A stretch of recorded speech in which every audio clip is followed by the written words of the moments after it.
आज दोस्तों बात करने वाले हैं कि आप लोग ये कैसे पता लगा सकते हैं कि कोलकाता जो केस हुआ था उस केस में अभी तक क्या हुआ है।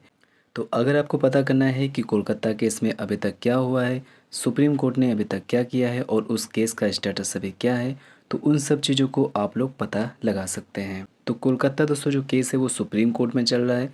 तो आप दोस्तों ऑनलाइन सुप्रीम कोर्ट की वेबसाइट पे डायरेक्टली जा सकते हैं या फिर दोस्तों आप सुप्रीम कोर्ट का जो ऑफिशियल ऐप है आप उस ऐप को ओपन कर सकते हैं। ओपन करने के बाद जो आपका इंटरफेस है इस तरीके से आएगा। यहाँ पे आपको क्लिक करना है केस स्टेटस पे। तो सिंपली आपको इसी के ऊपर टिक कर देना है।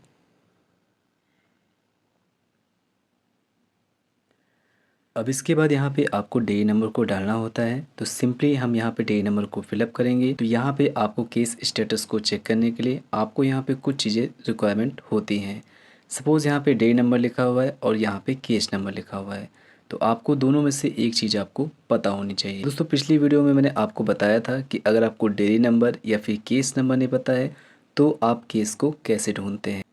तो इसलिए हमको यहाँ पे डे नंबर पे ही क्लिक करना है। उसके बाद हमको यहाँ पे डे नंबर को फिलअप करना है। यहाँ पे हमने डे नंबर को फिलअप कर दिया है। उसके बाद यहाँ पे ईयर पूछ रहा है।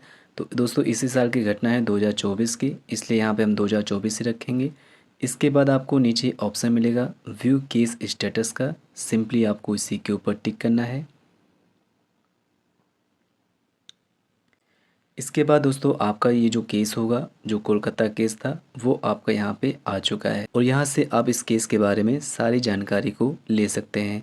फिलहाल दोस्तों अभी जो केस है वो पेंडिंग है। आई मीन दोस्तों जो भी पेशी हैं, जो भी डेट हैं, वो सारी हो रही हैं और वहाँ पे चीज़ों को आगे बढ़ाया जा रहा है। तो यहाँ पे दोस्तों फ़िलहाल अभी ये केस पेंडिंग है और आप इस तरीके से इस केस को सर्च कर सकते हैं और जो भी केस के बारे में है आप यहाँ पे डायरेक्टली देख सकते हैं। तो इस तरीके से आप लोग कोलकाता केस को सुप्रीम कोर्ट के इस ऐप के थ्रू आप सर्च कर सकते हैं और यहाँ से आप पता लगा सकते हैं कि इसका भी स्टेटस क्या है। पिछली वीडियो में मैंने आपको दिखाया था कि आप लोग जज के नेम से आप कैसे किसी केस को सर्च कर सकते हैं और उसके बाद उस केस का कोई भी ऑर्डर अगर हुआ होगा तो उस ऑर्डर को आप लोग कैसे डाउनलोड कर सकते हैं।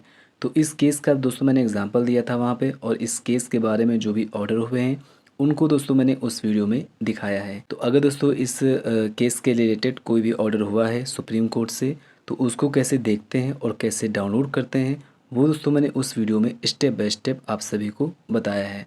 तो आई होप दोस्तों आप समझ गए होंगे कि सुप्रीम कोर्ट के जो केस होते हैं आप उनको कैसे सर्च कर सकते हैं और कैसे आप उनका स्टेटस चेक कर सकते हैं। फिर भी अगर आपको कोई कन्फ्यूज़न हुआ हो, आपको कोई डाउट हुआ हो, तो बेफिक्र होके कमेंट बॉक्स में लिख सकते हैं और मैं आपके कमेंट को उत्तर जरूर दूंगा। थैंक्स फॉर वॉचिंग दोस्तों।